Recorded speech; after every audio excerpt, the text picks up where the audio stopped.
So first of all, welcome everybody. It's terrific to have you with us today. As you know, this survey, is basically taking place, this briefing that we do every year. This year takes place in a very interesting context altogether. Obviously, the event that shaped our life in the last couple of weeks and will shape our life in the coming week and afterwards, of course, which is the Israeli election, the so-called Israeli yearly sport, which is defined as the Israeli election. And I think, if I have to try to tie together, to connect the dots, you are going to hear each and every one of our experts speak about different dimension of the survey in his or her field of expertise. But I think that when we try to connect the dots, I identify three major headlines, if you will. First of all, maybe the first one is really the comeback of the Palestinian issue, I would say the foreign policy altogether, but specifically the Palestinian issue into the front and center, into the center field in this election, with very clear, very decisive results here. 62% of Israelis support or see the Palestinian issue as rather important or very important in shaping the decision who to vote for, basically. So if we spoke about the Palestinian issue as a non-starter, if we spoke about these topics as a political landmine that parties should stay away from, the Israeli public defined a completely different picture here. And this is directly to next week and beyond. We'll see in the next round, what we see in the aftermath of the election. And we can speak later on about the why. We are talking about the growing feeling within the Israeli public that we see raising tensions in the West Bank and so on. So this is maybe one of the major things. I would connect it also to the issue of foreign policy as a whole. I think that we see it with the activity, with the steps taken by the candidates themselves. We see how foreign policy, not just cost of living, not just corruption, not just right wing, but foreign policy becomes a major topic, major arena to define the narratives by the candidates during this election, from Lapid's speech in the General Assembly in New York. In this specific event, we could see very clearly how his speech was not just directed towards the international audience, but also to the Israeli electorate, speaking about the two-state solution, distinguishing himself from the center right, but also it goes into issues such as the Israel-Lebanon maritime agreement, a topic that was preserved for experts in the past, and suddenly become a major election event, where the opposition is trying to define Lapid and the current government as weak and vice versa. So we see how foreign policy becomes a major arena. And I think that the Palestinian focus here is something that we are going to take with us into the next phases altogether. And it's definitely going to influence the discourse when we go to the next round. The second headline that I will put forward is definitely the headline regarding the power of practice, or power of practical steps when it comes to the Israeli-Palestinian issue as a whole.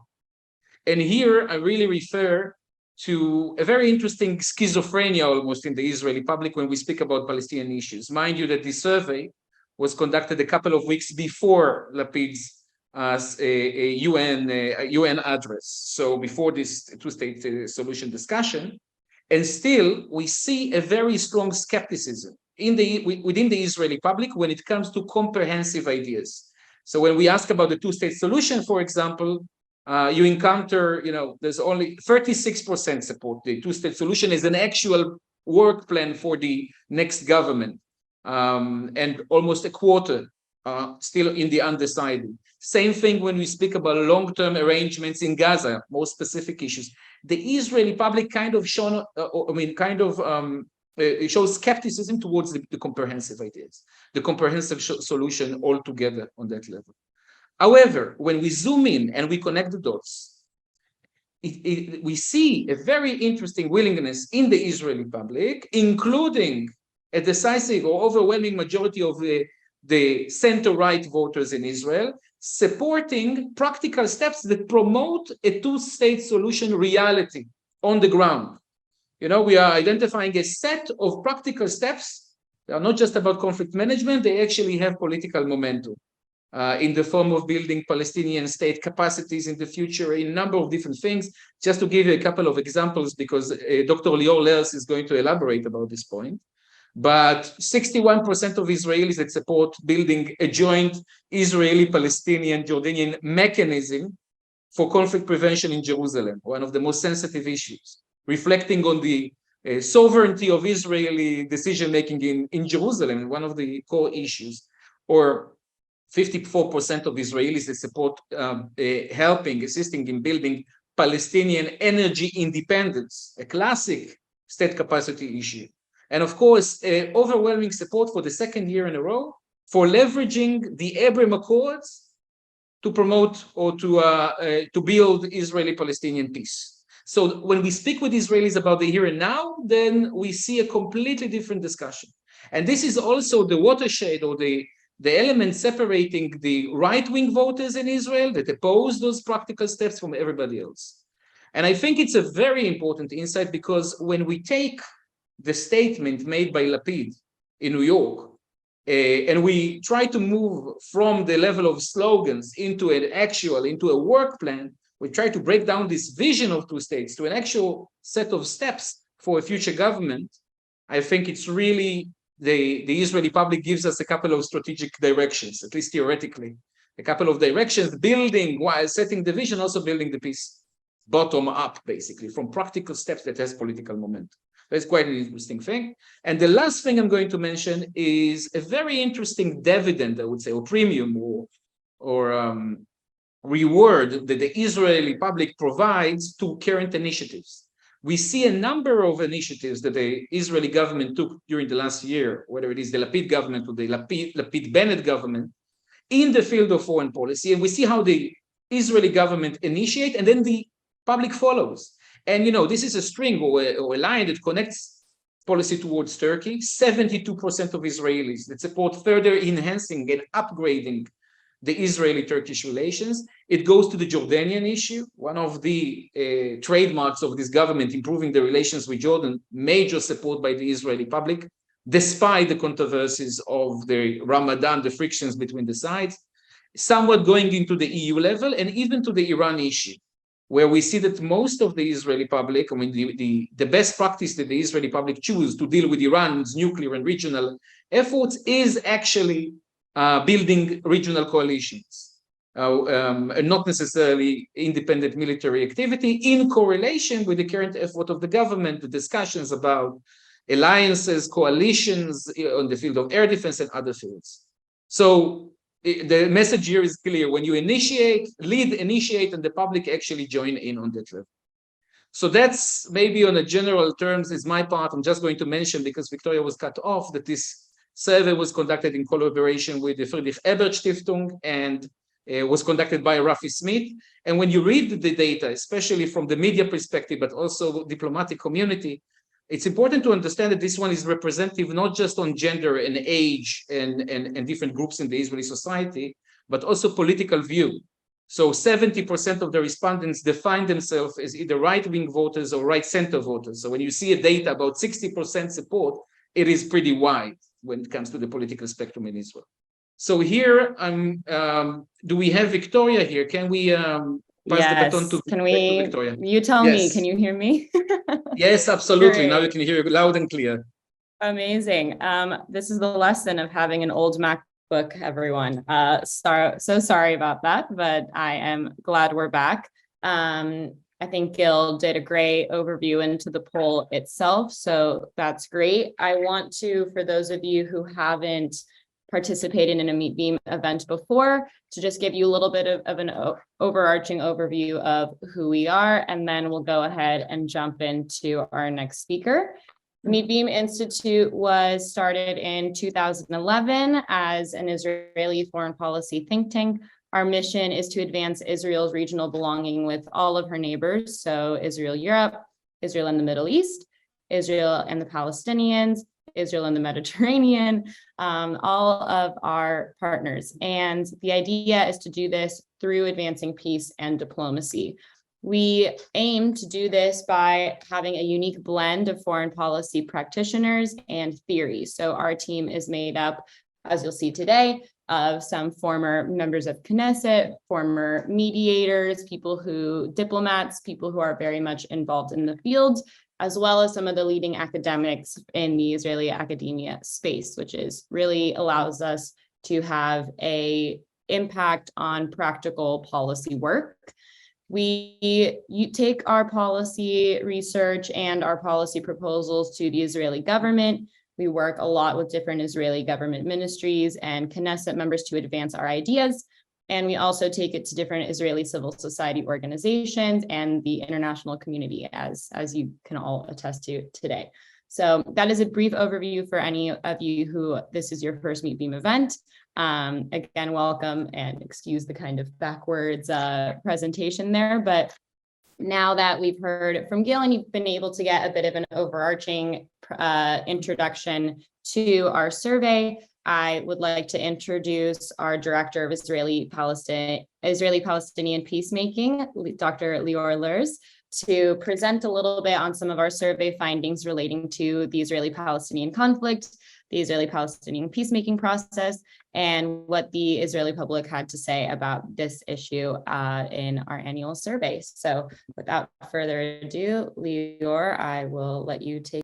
So thank you, Victoria. And also based on Gil's comments, I will elaborate a little bit more on the Palestinian context. And I think I will start first with the more obvious and maybe less surprising finding in this survey, when it seems from the question that we asked about the priorities that this is not a high priority. The idea of Israeli-Palestinian peacemaking is not a high priority for the Israeli public. It's very clear. We can also see that this is not a central issue, the idea of how to promote Israeli-Palestinian peacemaking, also in the political discourse and the election campaign. Usually, if there will be discussion on the Palestinian, it's more about the security context and the security question, but not about how to promote some kind of a final status or at least some kind of promote progress in the Israeli-Palestinian peacemaking. Another thing that it's not very surprising is to see, as you can see here on the screen, another sign of the decreasing support in the two-state solution that we can see, by the way, on the Israeli side and on the Palestinian side. Here, when we ask about the strategy regarding the Palestinian issue, you can see that only 36% actually support the two-state solution. What we can learn from that, and that we can see that over other surveys, that it doesn't mean actually the rise of support in the idea of one state, equal rights for everybody, binational state. No, it's actually only 8% that really support the idea of one state as it really means the idea of one state for everybody. And then you can see that the rest are going to different direction. We have 18% that are actually talking about some kind of apartheid, annexation without giving equal rights, Israelis and Palestinians. And then we have also the option of keeping the status quo somehow, something like 15% conflict management. And then the rest have no clear answer. And what is really interesting, fascinating when we are getting deeper into the information and the data from the survey is the differences and the gaps between the generation. When we are looking on the group age of 55 plus, we can see more than 40% actually support the idea of the two-state solution. But when we are looking on the more young generation of the something like 34 minus, it's actually around 20% that support the idea of the two-state solution. And this is a trend that we will see at the same time in the Palestinian side, that the young generation don't believe or maybe lost trust in the idea of the two-state solution. Another, by the way, interesting variable that was also very influential is the difference between the religious and the secular in the Israeli public. This is especially clear when we're asking about the idea of annexation, as I mentioned, annexation without equal rights. So it's actually apartheid. And we can see that among the religious, it's almost 40%, 38% support this idea. And among the secular, it's only 10%. So this is another thing that it's very, very clear when we are looking at different groups in the Israeli side. But beside all of these less surprising parts, I will also, as Gil mentioned, we can learn about a few possible tools that can be used based on this survey of how the Israeli public think we can move forward, at least in a few steps, what we can do in order to improve Israeli-Palestinian peacemaking. So one interesting thing is about Jerusalem. And this is actually quite a dramatic finding, because we all know that Jerusalem is such a sensitive issue, especially the holy site in Jerusalem. We know that tension and incident in Jerusalem can actually serve as a trigger for escalation. And here we found in our survey that 61% of the Israeli public actually support the idea of creating a mechanism that will involve Jordan, the Palestinian, and Israel in order to prevent escalation and to manage together the holy sites in Jerusalem. We are talking especially, of course, about the Temple Mount Haram el-Sharif. And this is actually very interesting because it means that the Israeli public, first of all, recognize that there is a role eventually for Jordan and for the Palestinian in managing the holy sites and especially to prevent escalation. Now, it means that, okay, we are not going to talk about the final status agreement about Jerusalem and exactly what, going back to the Clinton parameter or things like that. But at least when we are talking about preventing escalation, like we saw over and over again in recent years, at least we know that we need to work together. And the Israeli public recognize that this is a very sensitive issue that we need to work very carefully together with our partners on the issue, especially that you will see a lot of efforts trying to change the status quo in recent years. So here the Israeli public, and by the way, a very wide majority, only 20% are actually against this idea. Wide majority is saying, no, we need to work together with the Palestinians, with Jordan, because this is such a sensitive issue. And the policy recommendation in this part is actually very clear. It means that it shouldn't be just meeting between Lapid and Jordanian, or maybe between Gantz and Palestinian before the Ramadan, like we saw last year. And it's saying that also it's not like during the Netanyahu years when John Kerry when there is some kind of an escalation in Jerusalem, John Kerry will meet with Jordan, with the Palestinian, with Netanyahu, and then try somehow to calm things down. But no, here they are saying we need to create a real mechanism that will be ongoing cooperation and ongoing coordination on this sensitive issue. And this is a very interesting finding and also a very clear recommendation for the next steps, for the next government. And the second point I would like to emphasize, also Gil mentioned, is about the link between the regional aspect, the normalization process, and the Israeli-Palestinian peacemaking process. And here, this is a finding that we found in this survey, but also in the last year's survey, that you have the majority of 57% that actually support the idea of leveraging the normalization process, the normalization agreement, in order to promote Israeli-Palestinian peace. So we can see that normalization is a very popular concept in Israel, in the right wing, the left wing, even among the Palestinians inside Israel, the Arabs in Israel. So you can see that when you are talking about linking this process into the Israeli-Palestinian peace, not just Israeli-Palestinian conflict management, you can see a support in this idea, even in the right wing. Even almost half of the voters for the Likud support the idea of leveraging normalization to promote Israeli-Palestinian peace. And only 30% actually of the public really oppose this idea. Of course, you have many challenges when we are talking about how to try to leverage normalization, when you have, of course, the crisis and the ongoing tension between the Palestinian and some of the normalization states, like especially the Gulf state, UAE and Bahrain, and it's very difficult to see how to overcome. And it's also not clear if the Israeli government right now is really interested in trying to link between the normalization process, that it's really moving very fast, and also the relation with the Palestinian, and maybe they usually like to separate between them. But we can see that Biden administration, for example, already started to talk about linking between the two parts and trying to leverage the normalization, but we can see a real effort on this topic. I would just add last point in this reference, when we ask more specifically about a very specific proposal, if you will agree that there will be a freezing of settlement and the renewing the negotiation with the Palestinian in exchange for normalization steps with Saudis, maybe a normalization agreement like the Abraham Accord in exchange for freezing the settlement, we can see that there is actually no wide support in this idea. Only 35 of the Israeli public support it and 46 are against it.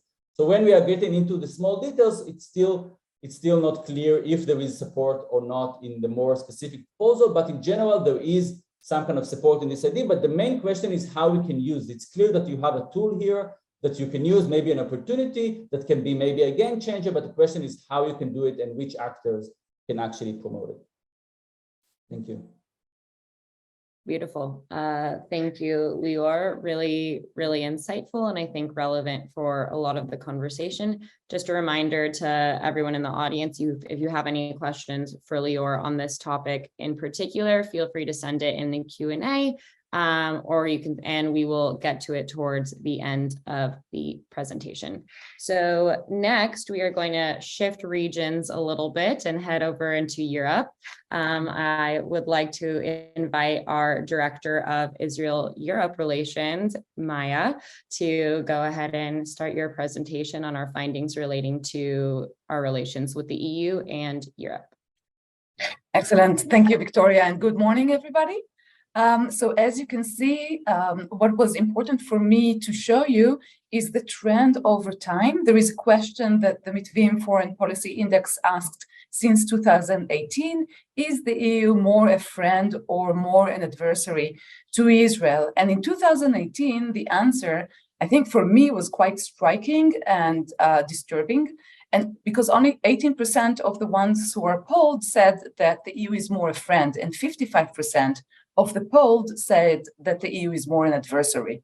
And this is obviously, for me, as director of Israel-Europe relations in Mitvim, this is really disturbing finding.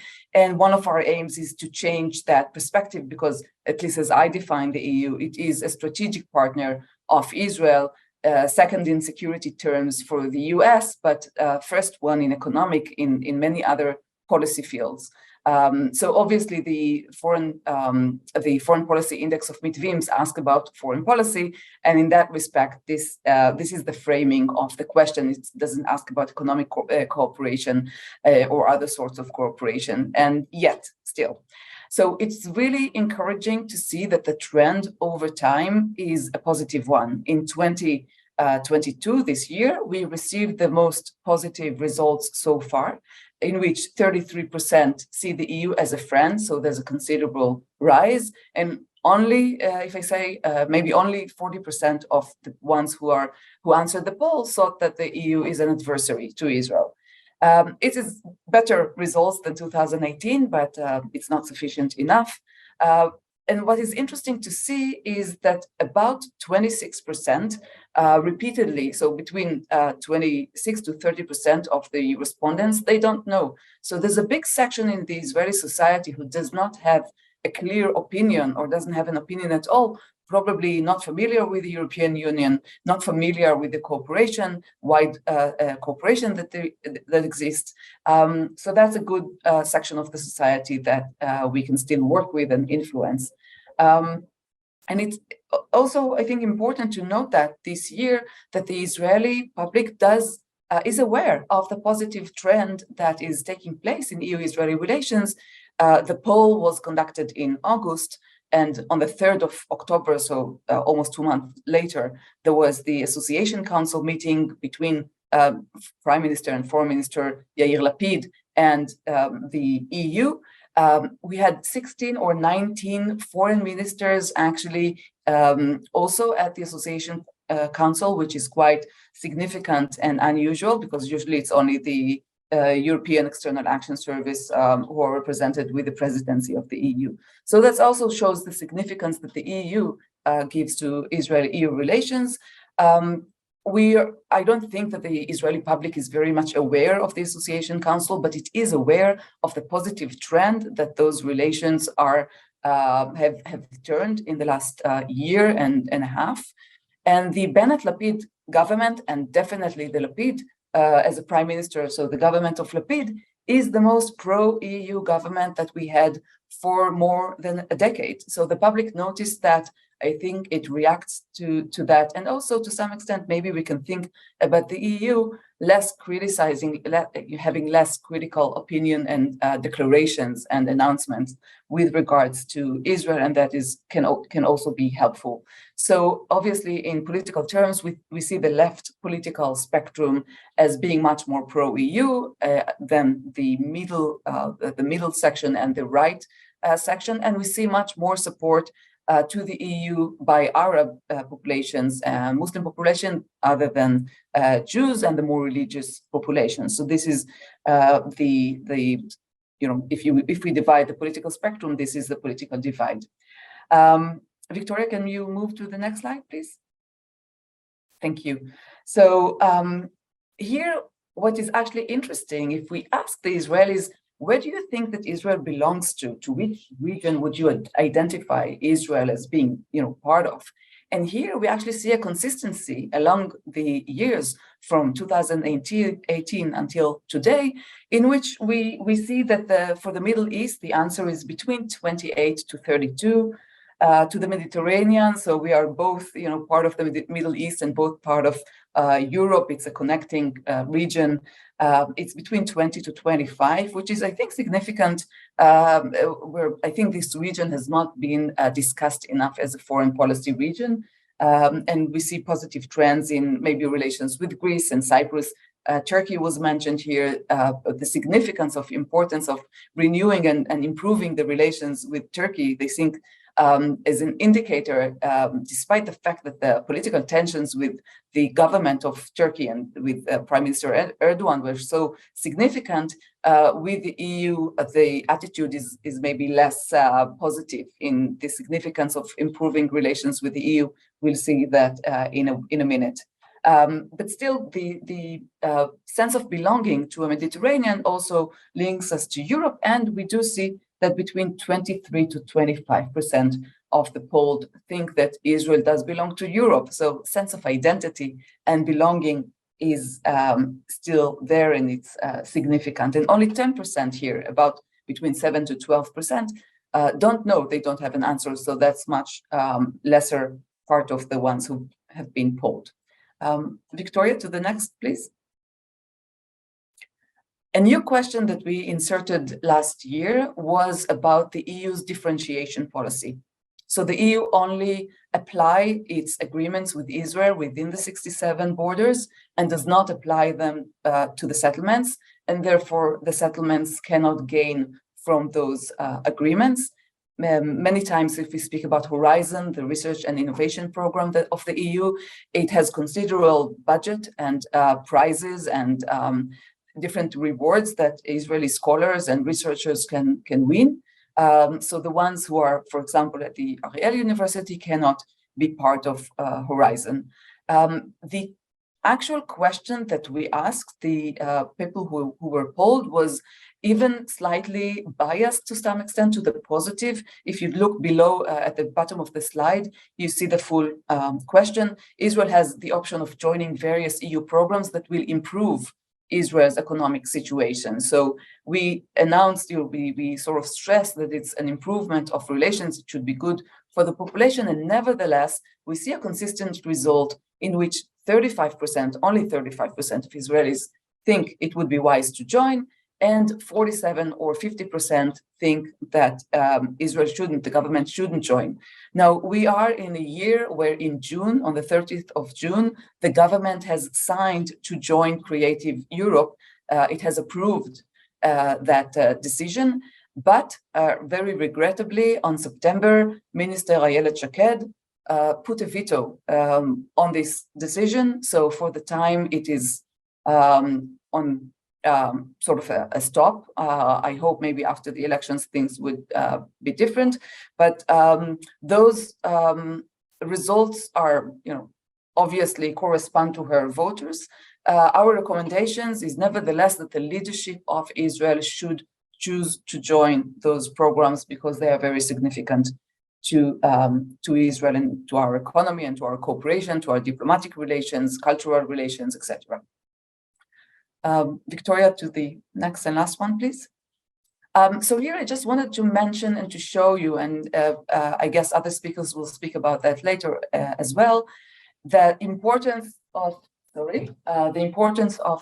Israel to the importance that Israelis think, or should I phrase it, to what extent is it important to improve relations with the EU? So EU comes fourth in this question. Foreign affairs, the Ministry of Foreign Affairs is still first, but it is important to note that the EU comes first before climate change, before relations with the Palestinians. It's quite a positive number, I think, and I hope it will improve even more. So to end, we see a positive trend in the way Israelis conceive of the EU. They are still aware and critical of the differentiation policy that the EU is acting towards Israel. But I hope that this positive trend will continue. Thank you. Beautiful. Thank you so much, Maya. Really, really insightful, I think, especially with a lot of recent headlines, maybe behind the headlines, but a lot of momentum definitely in Israel-Europe relations. And I think that especially for our diplomatic community. It's an area that is continually fascinating, interesting, and continues to ask the question of what's next. So thank you so much.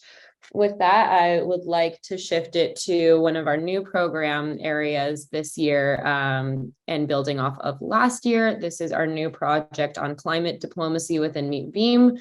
This is a comprehensive project that's really looking at the impact of climate on all of Israel's regional relations, and the head of it is the lovely Bar Rappaport. So Bar, I'm going to go ahead and pin you right now. Yeah, Victoria. I just want to make sure that you can hear me well. We can hear you, so that's great. Great. So as Victoria said, Mitvim started this year the Climate Diplomacy Project. This project examines the system of relationships, the nexus between the climate crisis and Israel foreign policy.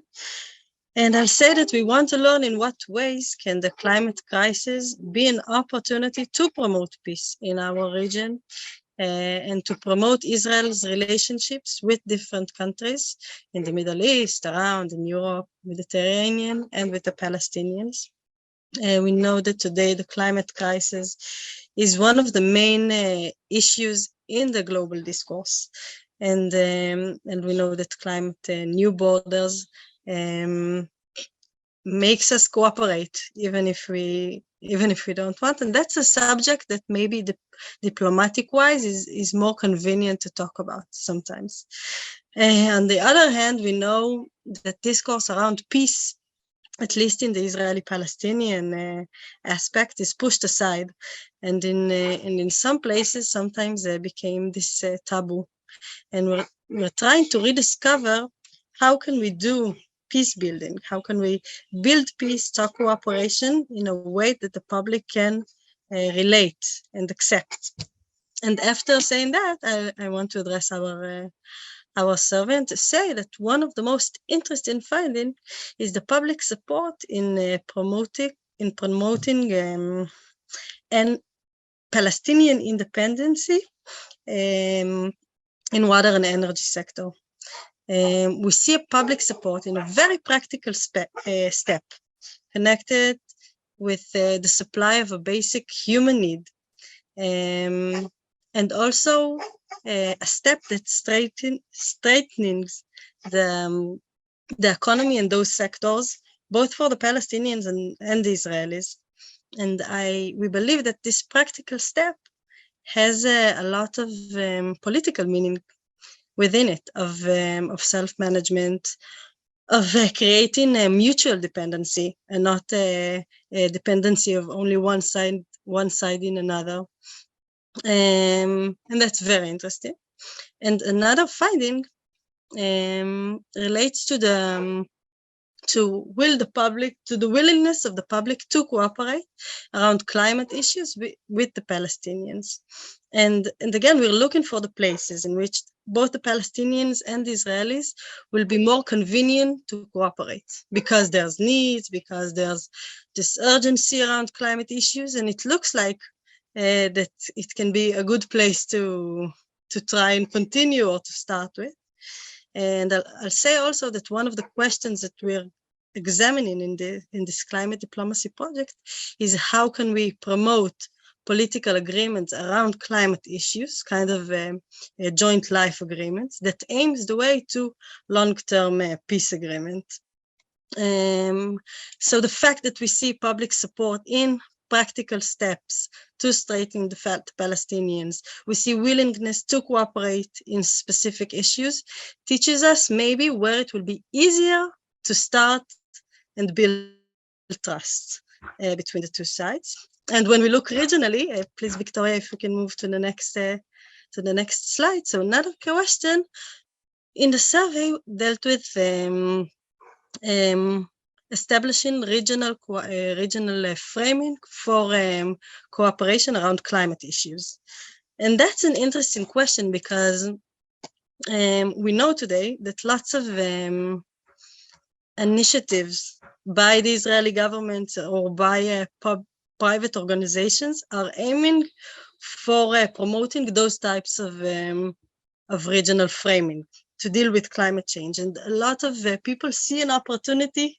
I can't say today names, but see an opportunity in promoting those types of working framing, regional forum, and that's also something that we're trying to learn about. How can this regional forum could look like? What will be Israel's challenges in taking part in this type of regional forum? What will be his goals? What's the role of civil societies, of the government? And the fact that we see a public support in taking this step, I think help us know that we're asking the right questions. And that's it. Thank you. Absolutely. Thank you, Bar. I think it's also really interesting findings, knowing that we're about 2 weeks away from COP in Egypt. So definitely will be interesting to see how Israel and the Israeli government, as well as Israeli civil society, who are showing up in full force in Egypt in a few weeks, will respond and consider climate cooperation. Very, very fascinating. So thank you. Great. We are going to shift regions once again. I would love to introduce our Director of Israel Middle East Relations. I'm just going to go ahead and pin her real quick. Former member of Knesset, Ksenia Svetlova. Ksenia is also our resident expert on the ongoing conflict between Russia and Ukraine. So definitely want to give her the floor to speak a little bit both on Israel and the Middle East, but also maybe the ongoing conflict in Ukraine. So without further ado, Ksenia, feel free to go for it. Thank you very much, Victoria. Good morning. Good to have you all here. Beautiful autumnly morning, finally in our end. I think we will start first with our slide that is already here, and we'll go to the results of the poll in regards to the war in Ukraine. In the recent weeks, there was a lot of attention around the question of Israeli relations with Ukraine and the willingness or unwillingness, rather, to supply some air defensive systems to Ukraine and to cross the so-called red line of the Russian Federation vis-a-vis Israel. So it was interesting for us and telling to find out what the Israeli public thinks about it. And you can see for yourself that the policy of walking between the drops in order to not to upset both Russia, but also the West and Ukraine, 53% of the Israelis, I think this is, I think that the only issue that causes this kind of solidarity also between the camps when people are really supporting this policy of the government of not stinking your neck too much. And regardless of what some of us might think about it, we see that there is staunch support, and this is, by the way, an ongoing thing among the Israeli public. That by 28% fully supports Ukraine and the position of the liberal democratic world.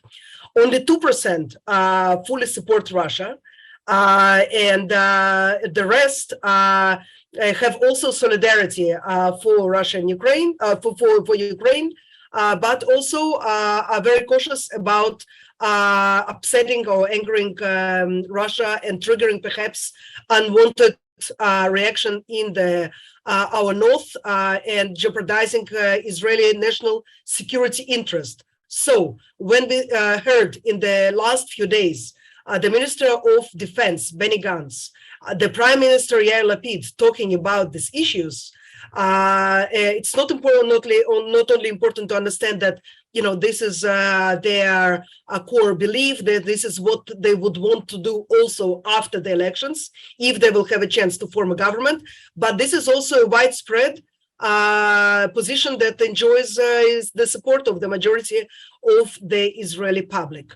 So it would be interesting, perhaps, hopefully by our next poll next year, the war will be over. And it will be interesting to see, in regards to the outcome of the war, of course, what will Israelis think then of Russia and its ability to harm Israeli national security in the north, the necessity of supporting Ukraine, and so on. But then again, we will have to wait for this another year. I suggest that we will go now and switch to the issue of the regional cooperation and relations that Israel develops here in the region. This is something that I think that the data that pleasantly surprise us in regards to what the Israelis think about ties with the Arab states that concluded their peace agreements with Israel during the last couple of years, whether is in the frame of the Abraham Accords or, like Morocco, a separate peace agreement that, according to Rabat, is not part of the Abraham Accords, but still is lying within the frame of normalization between Arab states and Israel. So as you can see, let's start with Morocco. Israelis, first of all, support very much the relations that are developing. They prioritize the economic ties with Morocco specifically more than security ties, and the cultural, interfaith, or civic relations in the last place. In regards to economic ties, it seems that many recognize that there is a huge potential of trade relations between the two countries, given that Israel has, of course, as you know, a large community of Moroccan Jews. And the country was actually open to Israelis also before the current accord. Many have already relations there, and there is this understanding that it can be further promoted and explored. In regards to the cooperation with the UAE, this is something that is actually interesting because here I think that you can talk about images. Okay, so when the deal between UAE and Israel was concluded, of course, the issue of cooperation against Iran was number one on the regional agenda, of course, on the Israeli agenda. And it was also widely believed in Israel that UAE probably also will be a partner of Israel in combating Iranian malign influence and activity in the region. So, as we know, after 2 years, the things do not play exactly as was analyzed and expected at the same time. And yet 35% of the Israelis believe that the most important area for Israel and the UAE to cooperate in is security. What we know from our other inquiries and researches is that the economic development between our two countries is going extremely well, beyond any expectations. And this is something that is, of course, progressing much faster than cooperation in the security sphere. And yet 32% believe that we should prioritize the economics, 18% politics, and then only 6% is going to the civil cooperation, which is something that we in Mitvim is stepping in and advancing energetically the ties between the communities, research community, academic community, since we believe that the real peace is not only built around trade relations and security relations, but also it has to be concluded between human beings, between human communities. Also, by the way, there was another question that is not appearing here, but I will mention it anyhow. Perhaps my colleague Lior also will address this. This is, of course, the question of influence and mediating by the Arab countries of the Israeli-Palestinian conflict. So you have a large amount of Israelis who believe that the Arab states should have a stake in Israeli-Palestinian conflict. And this is extremely important because until very recently, there was this, a very staunch opposition to the meddling of any Arab country. They were considered as biased, as anti-Israeli, and as somebody that would not vouch for Israeli interest. And then, we see how during the last 2 years, of course, but also the dynamics that preceded to this influenced, what the Israelis feel now in regards to their countries and their ability to serve as mediators or influencers in this regard. And the last issue that I want to address is, of course, the question of normalization with Saudi Arabia. And the incredible 46% believe that promoting full normalization with Saudi Arabia in exchange, for example, of peace negotiations with the Palestinian and the settlement freeze, so they believe that it's a no-go. You would think, again, given the volume of discussion about the relations with Saudi Arabia in the Israeli media, you would think that, the Israelis would be willing at least to, find out about this opportunity and to weigh the possibility of doing some positive steps on the Palestinian arena, and in return to receive the big prize, full normalization with Saudi Arabia. So our research shows that 46% oppose to this, 35% believe that it's a fair game and Israel should freeze the settlement activity and resume the peaceful negotiations and receive full normalization with Saudi Arabia, perhaps also with other countries that will be less reluctant to normalize after the Saudi will come along. So all in all, just to conclude, 2 years into Abraham Accords developments, the Israelis are very much into promoting and continuing and expanding the ties with the Arab states that already signed the accords, citing the normalization deals.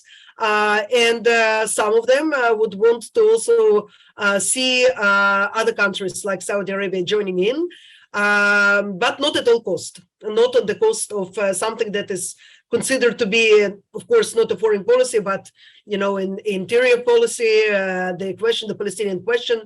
So this is something that we have to take into consideration. Thank you very much. Well, thank you so much, Ksenia. Very, very insightful. And I am sure we're going to get some questions on that later on. I'd actually now like to shift to an area that was in the news a few weeks ago, the Mediterranean, where Israel and Turkey recently fully restored diplomatic relations between each other, where Israel and Lebanon have recently signed a maritime agreement. Many big things happening in that region, and who better to talk about it than our director of research, Roy. So Roy, I'm going to add your spotlight. Great, take it away. Great, thank you, Victoria. I can think of some other people who will be better than I, but I'll give it a shot.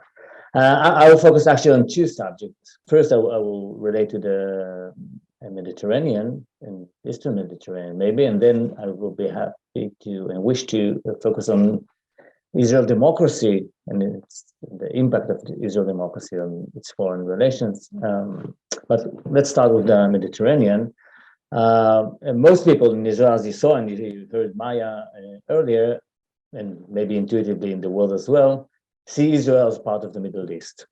And when we ask what region does Israel belongs to, we can see that the majority supports the notion of Israel as belonging to the Middle East. And as Maya showed you, it's not a new thing. It goes along the years the same way. But the Mediterranean is not, although it's not the first choice, it does receive a worthy support, around 20%, who support the belonging of Israel to the Mediterranean. It may seem as not so important questions as a whole, but the perception of belonging has a profound political implications. It defines the focus for attention and allocations of resources, and even the definition of main challenges and opportunities. So if we wish to bring these numbers of belongings to the political field, we can see how the Mediterranean holds some place in Israel identity. And more than that, it can serve as a space for political maneuvers. For example, if not we, but the leaders of Israel, the shapers of Israel policy, construct a subject as a Mediterranean issue rather than as opposed to a Middle Eastern issue, so we can mitigate maybe negative feelings that attach to the Middle East, or much more common in the Middle East, or to reduce the importance of a subject, thus to enabling more room for political maneuver. And Victoria mentioned earlier, if we look on the last developments between Israel and Lebanon, we can also analyze those by embracing this framework. So when Israel and Lebanon talk about their maritime borders, we can imagine that by portraying the subject as a Mediterranean issue, it was easier for Israel, maybe for Lebanon as well, to compromise. It was easier than if it would have been a Middle Eastern issue with all the background and negative history of relations the two nations hold. So the Mediterranean identity holds positive characters for Israel. It's enabling feature that supports cooperation. It holds potential to promote peace and stability, and it can be used and emphasized by political actors. So this is regarding the belonging, the question of perception of belonging and its importance. And several of my colleagues mentioned earlier the other issue that happened here, not so well in the last year, and we asked about in our surveys is the warming ties between Israel and Turkey. So when we look at the slide here, we can identify overwhelming support for continuing with the rapprochement between Israel and Turkey. And this support represents a long, incremental, and planned process of warming ties. It also represents the ability of leadership to change the public attitudes. So after both leadership acknowledged in Turkey and in Israel, decided that it would be wise and it would be beneficial to warm the ties, they worked together and brought with them the public. Because when we look backwards, we wouldn't find those outcomes and attitudes and perception in the Israeli publics so positive regarding Turkey. So it is an evidence for many things, but also an evidence for the leadership to realize that it could lead and not wait for the public support beforehand. It is relevant to all the other aspects as well. We discussed earlier, the Palestinian issue and others.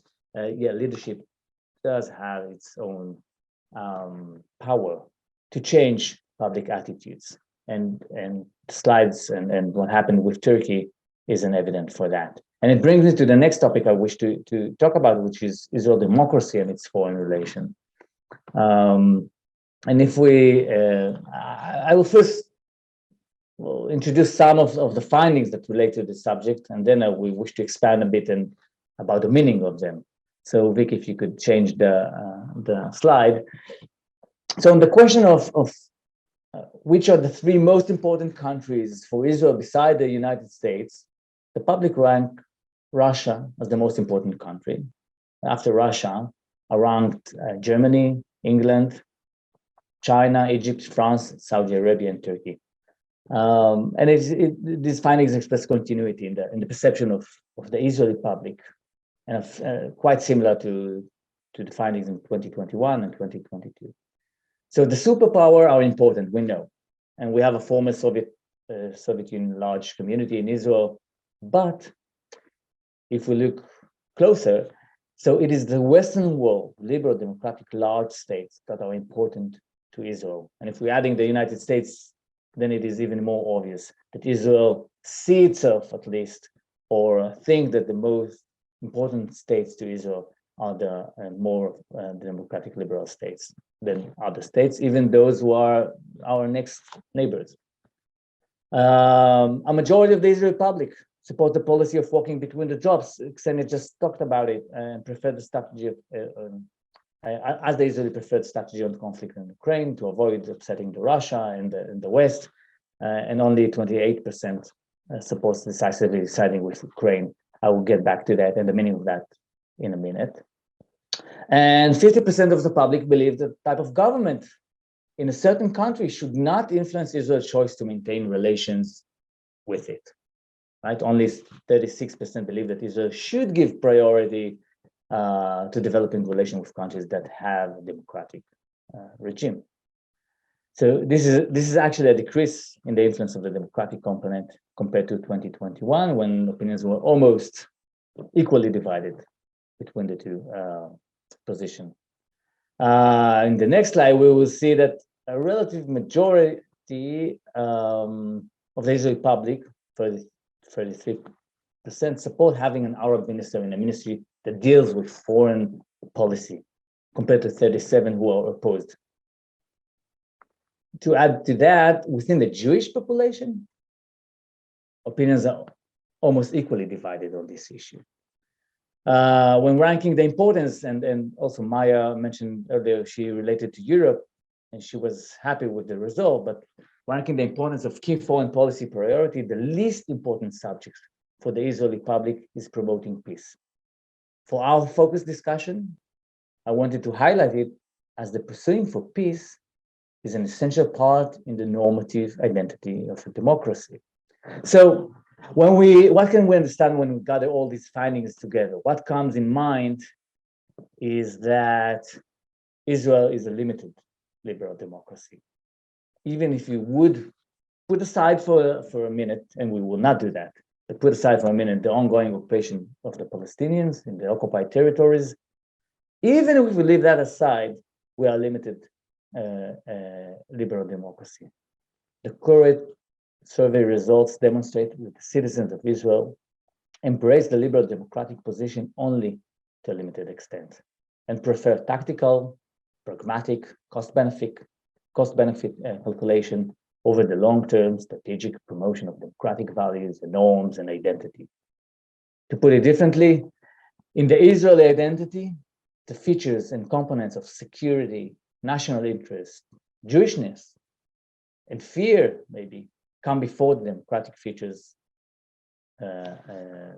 before they're entered to play anyway. So it is evident when a relative majority of the public think that the type of government in a country should not be considered in determining Israel's relation with it. It is evident in the support of only about 30% in the possibility of appointing an Arab minister in a ministry dealing with foreign policy. It is a question that in a liberal democracy it wasn't even an issue. It wasn't raised. It is evident in the large minority. It's about 20% that support the annexation of the West Bank while granting special rights to the Jews. Lior mentioned it earlier, right? And the possibility of an apartheid state. 20%, it's not nothing. And it is evident in the lowest importance of peace for the Israelis, as we see now in the slide before you. It is evident in the large support of Israel's policy of walking between the drops. Ksenia mentioned it, and I mentioned it before, regarding the war in Ukraine, and not fully supporting Ukraine and the liberal democratic West. So when we bring all the findings together, these findings demonstrate Israel's low commitment to democratic values and norms in foreign policy. A supplemented fact to the process of democratic backsliding that are currently occurring, weakening Israel's image and identity as a democratic country. And we have an election next week. We'll see where we're going from here. So with optimism that things can be changed by responsible leadership and omnipotent leadership, and with gloom findings regarding Israel's democratic identity, I'll pass the mic for you, Vic. Thank you. Wow, what a positive note to wrap up our presentations on. No, but I think it's very relevant and important questions that the international community, the foreign policy community, should be asking ourselves before elections next week. Absolutely. So thank you for that.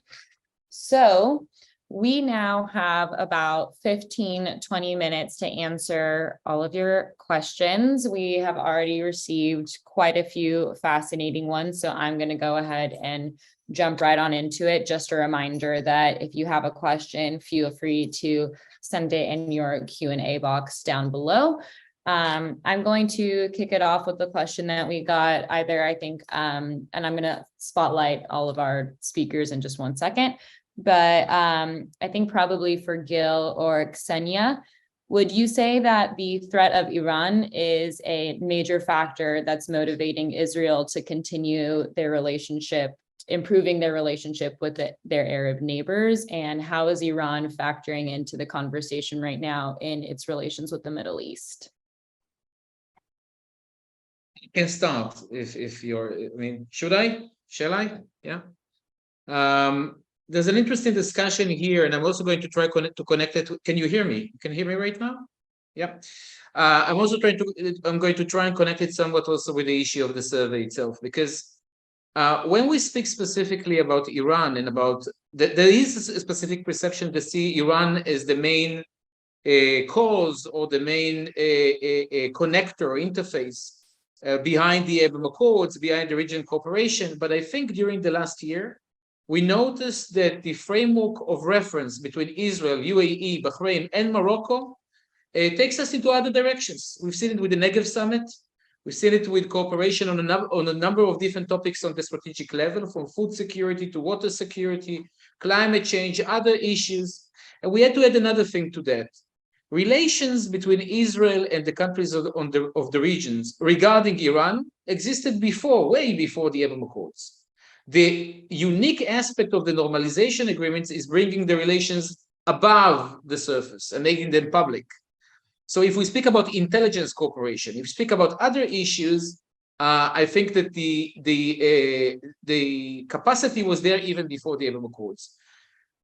And having said that, we see in the last year a growing discussion, a new paradigm of speaking about joint coalitions vis-a-vis Iran. Most of the discussion, I have to say, is under the surface for obvious reason. When we speak about Israel versus other regional actors, their ability to take risks vis-a-vis the Iranians is very different. Israel can afford a zero-sum game with Iran. UAE or Bahrain, which are very vulnerable to Iranian influence and military activity, obviously cannot. But there is a discussion about coalitions. I think the most important one is now about air defense, cooperation on supplying systems, cooperation that is already there on early warning. And I think that we see, when we see the public reaction also, we see that when we speak about the right way to deal with Iran becoming getting closer to a nuclear, a threshold country, a nuclear, closer to nuclear capabilities, the Israeli public really come to terms with the fact, just like its decision makers, that independent military activity cannot be the major component. And part of the alternative paradigm, the alternative idea is approaching the region, is trying to identify opportunities with the region. So to conclude, I think that this year taught us that the normalization process is not just about Iran, and it's not just about shared threat, and it's not dependent on the positions of the region regarding Iran, but we still have a strong asset there on issues of coalitions altogether when it comes to Israeli regional cooperation. That's my $72,000 answer to your $1 million question. I think it was David that asked it. That's my position. Ksenia, would you like to add an aspect to that? And Ksenia, actually, before you, just a little follow-up that we got that I think is super relevant for you. We got a follow-up question of if the Iranian delivery of weapons to Russia, we think is going to impact how the Israeli public thinks about the war in Ukraine in particular. So I figured you can maybe touch on both. Okay, thank you very much, Victoria. So, Gil, I think that you really summed it up. I have to tell you that I think the day after the Abraham Accords were signed, I was in the webinar with the Minister Anwar Gargash, and he was making a point of stressing how different the Emirati politics towards Iran from the Israeli politics towards Iran.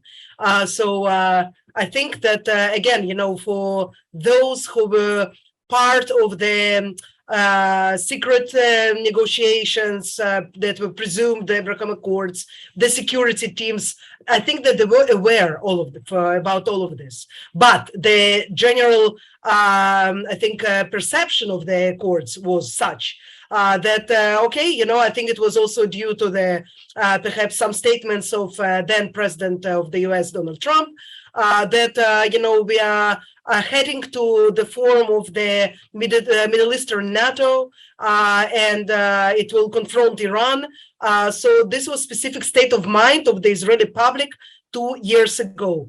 I do believe that although this component was important, as Gil rightly said, I think not only years but decades before the Abraham Accords were conceived, we already had intelligence cooperation with also, by the way, not only UAE but also Saudi Arabia about Iran. So this will always be an important part of the relations. However, I'm personally very happy to see that during these 2 years, the Accords expand to every sphere of life in our countries. And this is, of course, starting from economy, but it is also academy and medicine and also civil society, although the average Israeli gives very little room to this, perhaps out of disbelief that it can happen after the decades of cold peace between Israel, Egypt, and Jordan. Yes, so I think, yes, the sky is the limit, but as we believe in Mitvim, the full potential will be realized only if we will be able to plug the Israeli-Palestinian issue to this positive dynamic of the Abraham Accords and really fulfill this region's potential. In regards to the follow-up question of Iranian weapon going to Russia, so I think that for the opinion makers, it should be a game changer, definitely, because we are not talking only about supplies that are going to the war in Ukraine, and that Russia is desperate enough that it will take now Iranian weapon, North Korean weapon, or any other weapon that it can lay its hands on. But there is also a question when Israel is concerned of the price. What Iran is getting in return from the Russian Federation. And if it's getting something, for example, in the sphere of nuclear researchers, let's say, and so on. So then, of course, we believe that this is a complete game changer. And that the relations between Tehran and Moscow will never be the same as before this war. I just have to remind you that just a few years ago, there were some in Israel who believed that it will be possible to cooperate with Russia in order to squeeze Iran out of Syria. So this theory is long gone. And yet, still, there are some elements in the Israeli security system that believe that perhaps, Russia could be instrumental to Israel and Syria, for example, much more than because the Iranians are there and Russia can somehow hold, this situation from deteriorating even further. So with the growing cooperation between the two, we understand that this is really not the case at all. The Russians are struggling for their survival. They are clearing, some of the bases now in Syria. They are still there. They are not gone, but their influence is diminishing. And we hear about it also from the Iranians and Syrians in Syria. So I think this regional dimension is very important. The public sentiment perhaps could be different because, Israel is used to wage this war against Iran alone. And perhaps there is this feeling called, okay, so now you talking about Iran. We've been talking about Iran for decades now. Okay, but this is, let's separate, this public kind of sentiment of, okay, we knew everything about Iran that you are just finding out now. and so on from the decision-making kind of expertise and so on.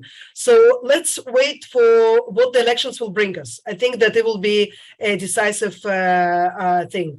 We might not necessarily, know immediately after the elections, whether we will have a government or what kind of government we will have.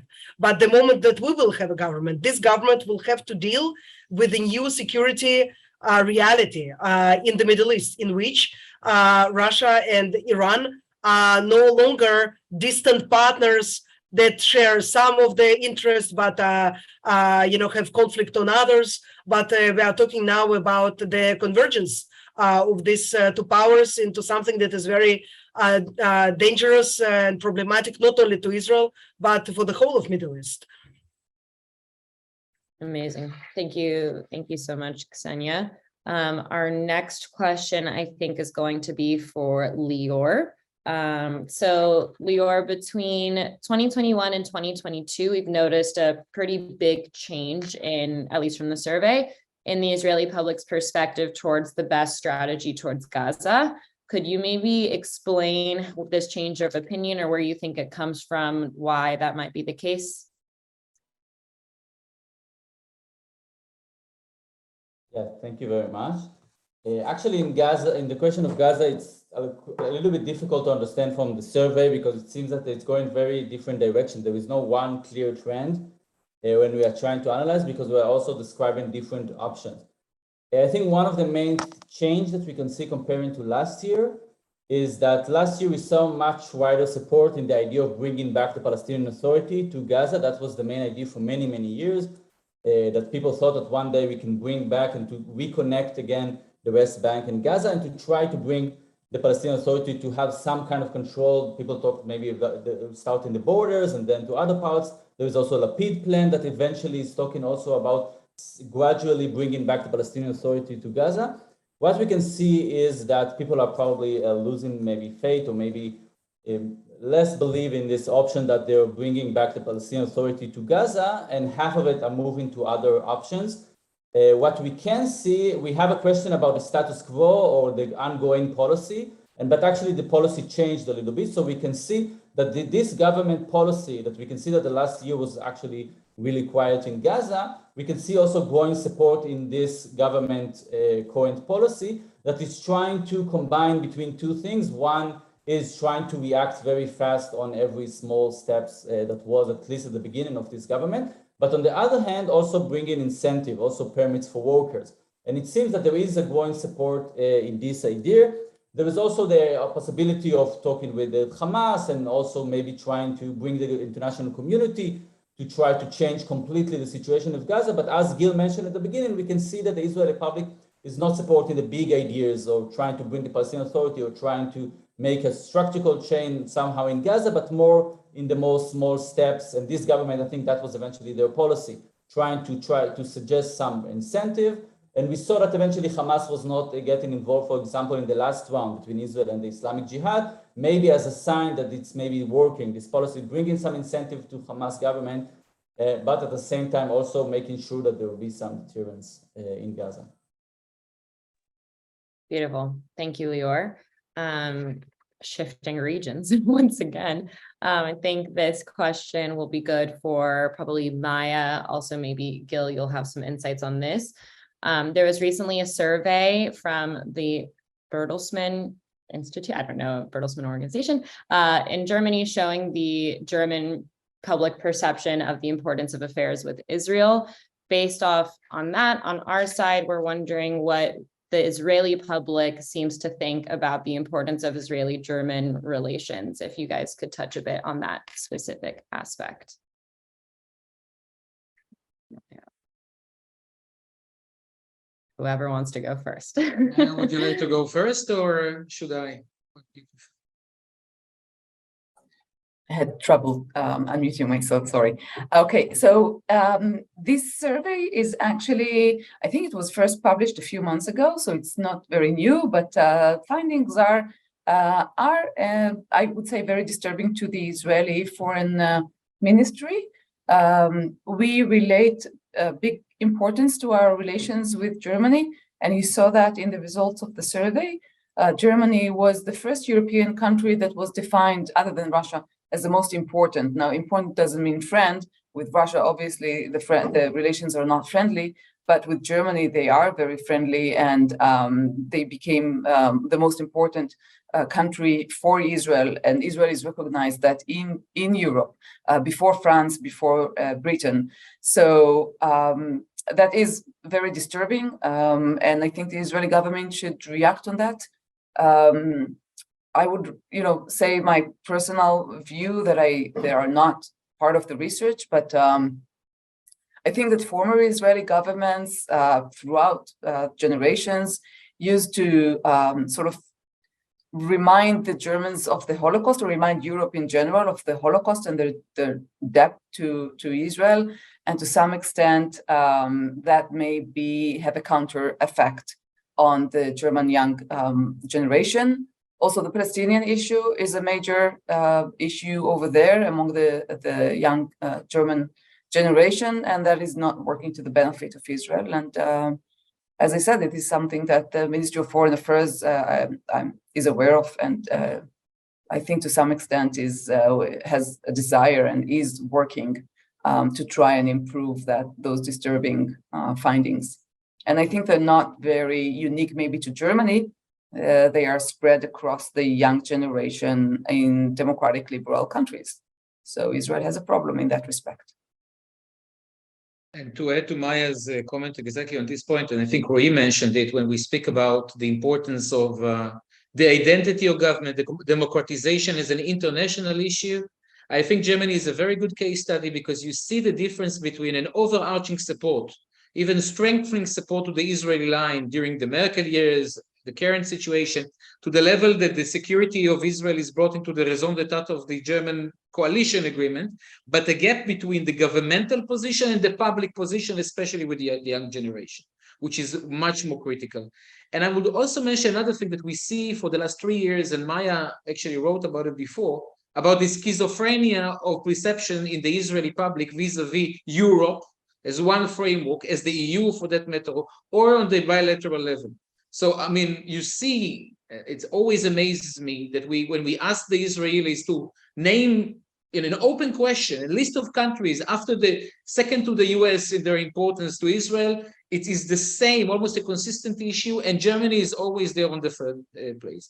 But then when you examine the EU, where Germany is a leader of thought or the vectors, it's a completely different thing. So what we see is a very strong value given by Israelis to the bilateral relations with Europe as a whole, specifically with Germany, in contradiction to somewhat, albeit improving relations, but still a more critical relations, a more critical perception of the EU.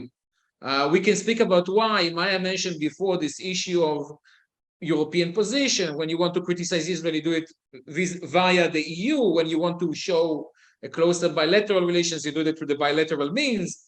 But it's a very interesting perspective also when we think about inter-societal relations in the future. And that's, by the way, one of the directions we are going to take in Mitvim in the coming year, deciphering the strategic value of those relations altogether. Beautiful. Thank you so much. I would also just add, as the resident American, that trend of decreasing popularity with younger generations in Europe is also extremely relevant for diaspora American Jewry in particular. So definitely a trend that Israel will need to figure out how to deal with, to say the least. I think actually also, I think we have time for about one more question that I have. If anyone else has any burning questions they have, feel free to send them down below. But I think it actually builds off of what we just talked about. I think this could be Roy. I think this could be Ksenia. I think this could be anyone who is interested in giving their insight on this. But specifically with Israel adopting this walk between the drops policy towards Ukraine, do we think that it's actually been effective for Israel, or has it actually harmed Israel's perception in the West? And if so, what do we do about that? What is Israel supposed to do about that? Whoever, everyone wants to go for that one.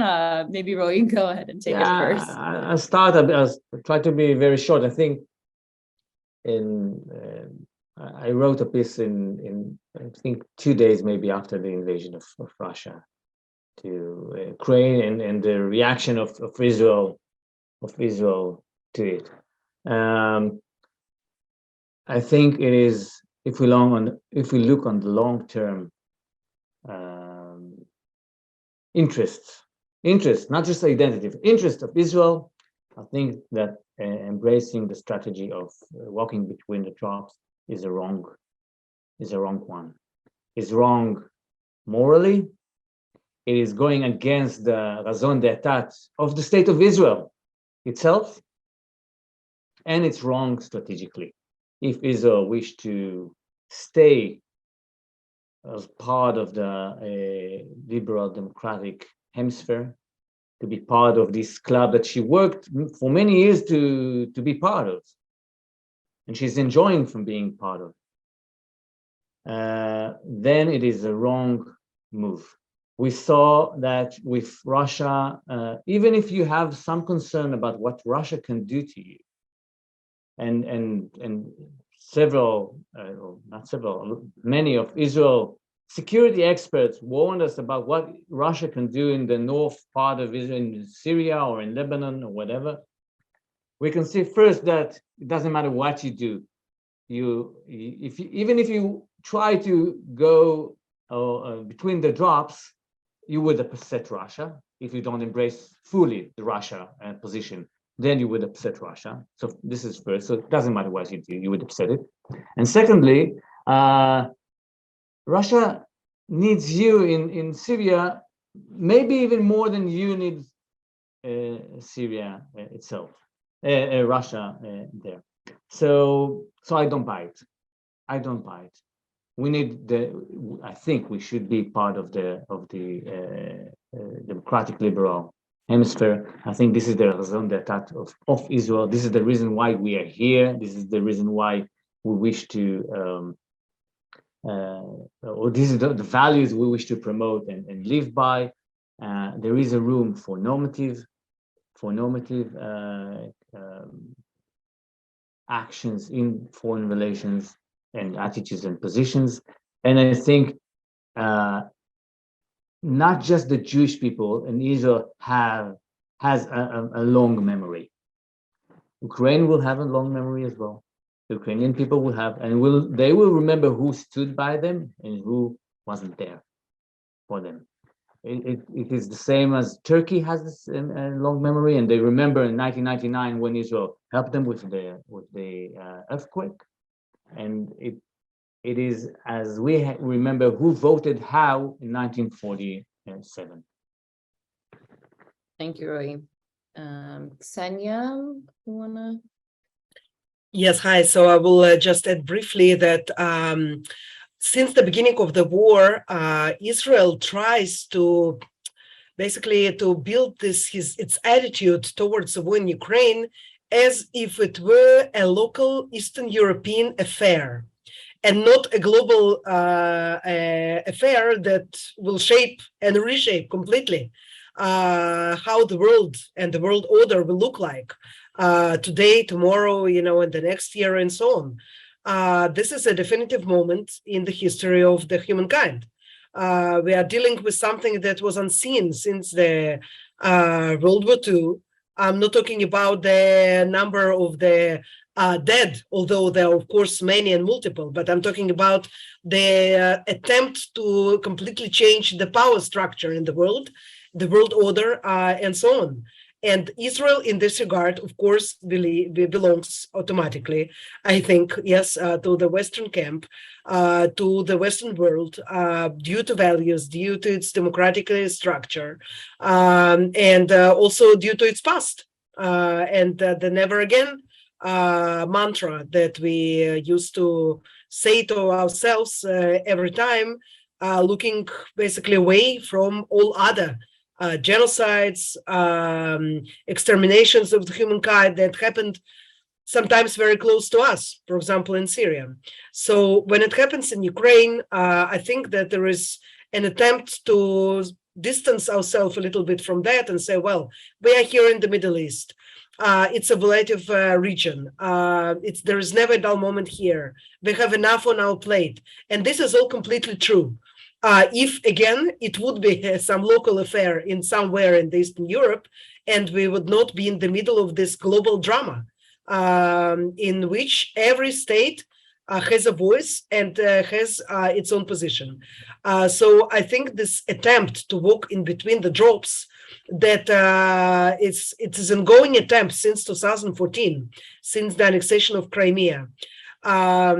It was shaped mostly due to the long years of rule of Benjamin Netanyahu, who had extremely close relations with Vladimir Putin. He was also very proud of this.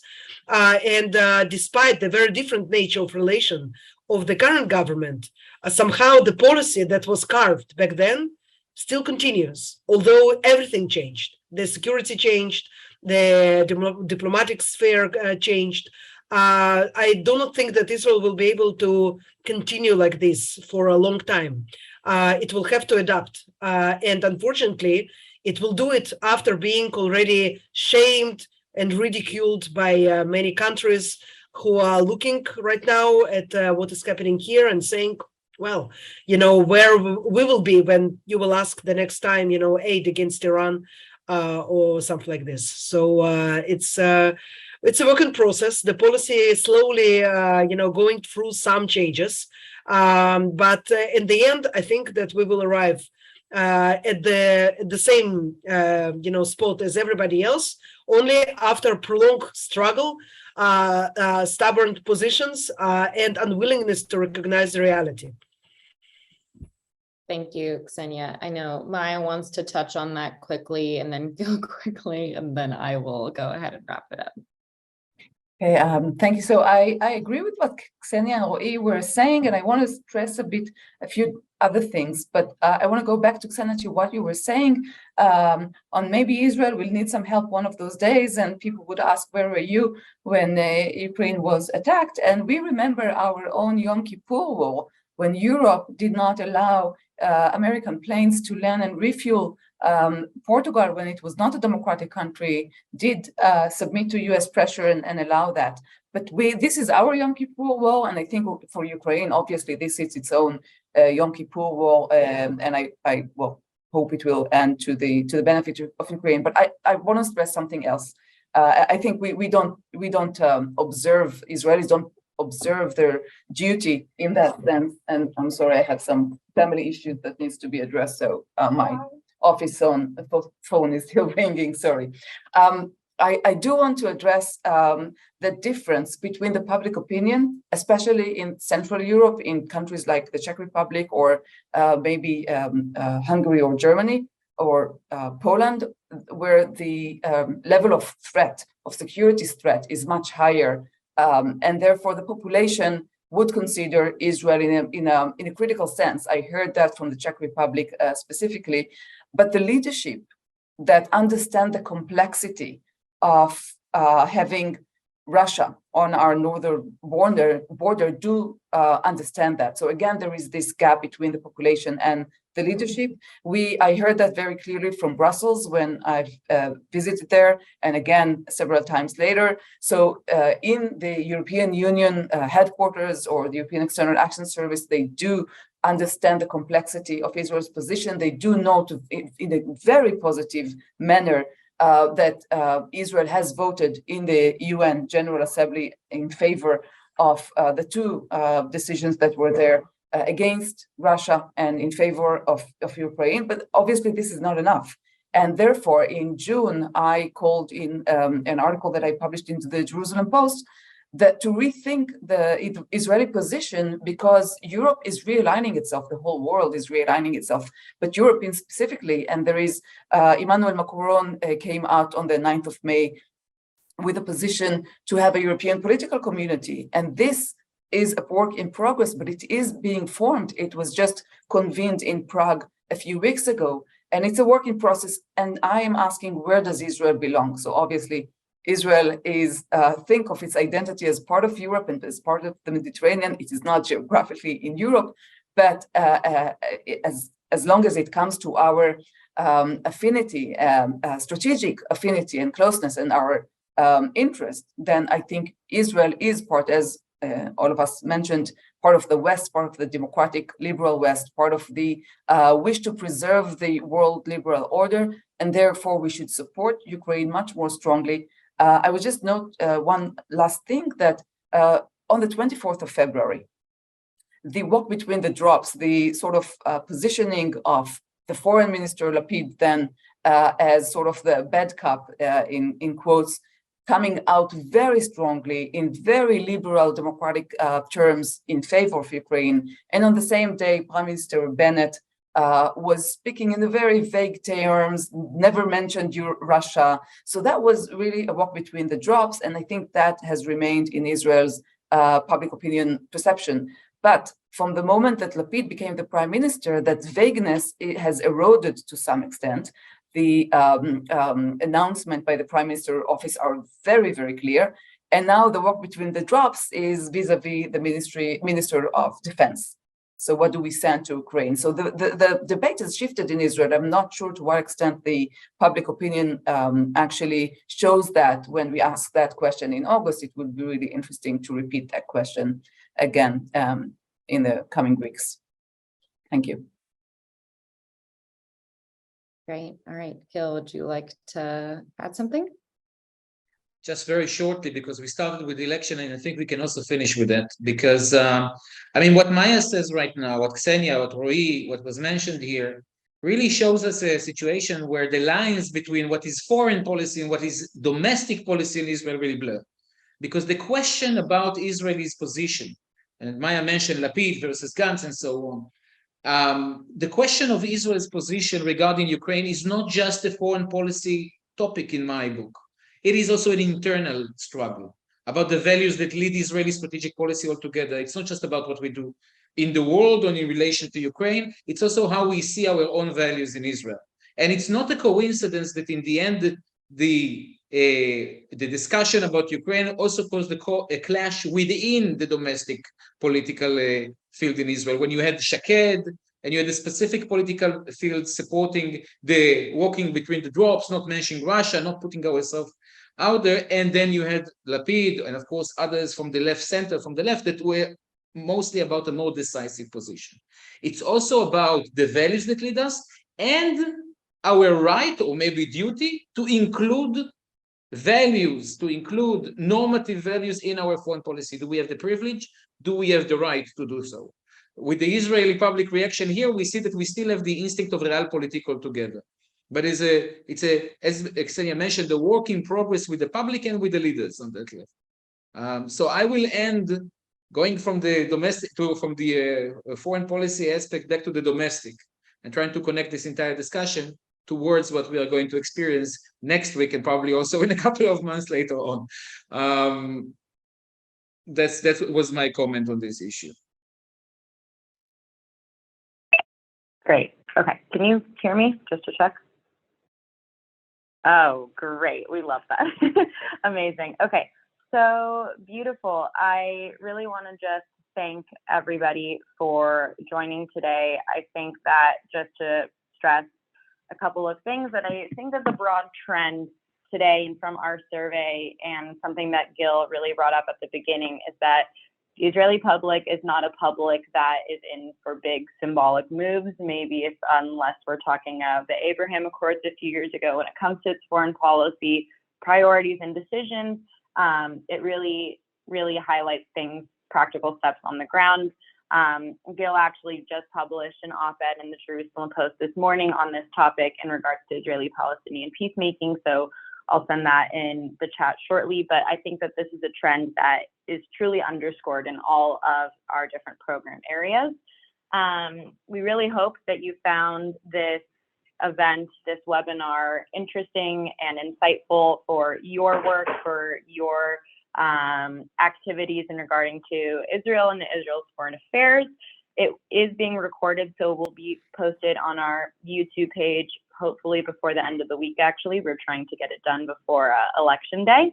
But in the meantime, please feel free, if anyone has any questions, if you'd like to have a direct contact with any of our researchers, you can email me. My email has been here on the screen for quite a while now.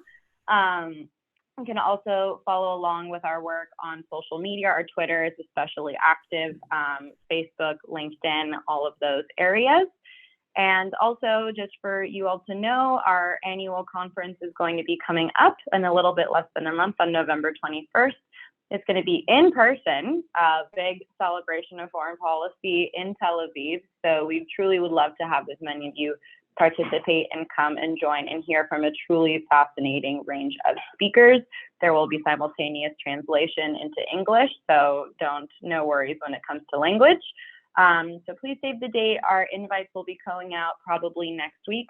But in the meantime, really thank you to everyone for participating. I want to thank our experts and researchers for taking the time to talk about these topics so close to the election day and in such a busy period. I know with the school year restarting. So thank you. Thank you to everyone else. And we really look forward to continuing the connection and speaking at the next webinar. So thank you and have a good one.